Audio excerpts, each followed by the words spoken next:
day is an absolutely heartbreaking, devastating day for that family, friends, and colleagues that know the family, and our heart goes out to them.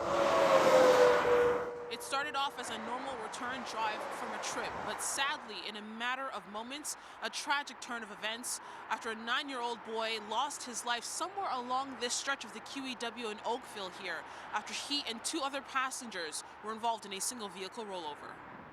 A tow truck and multiple OPP cruisers were on scene of the crash that happened around midnight in the westbound lanes approaching Burloak.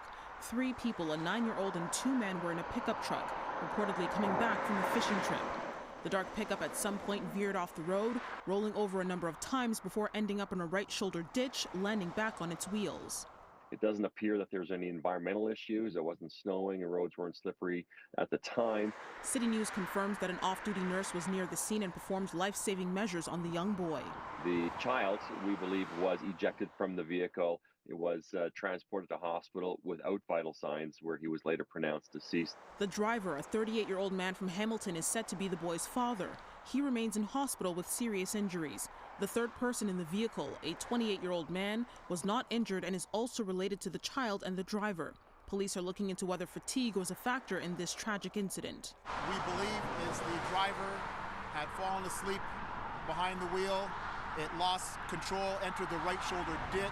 And though the investigation continues, they are cautioning drivers about the risks that can come when driving while extremely tired. Opening the windows or turning on the radio or drinking coffee isn't going to necessarily get your alertness back and your attention back. And really what you're doing is actually, making your brain even busier, trying to adjust and compensate to all these other impact factors that are influencing you. Investigators are also looking at whether everyone was wearing their seatbelt at the time.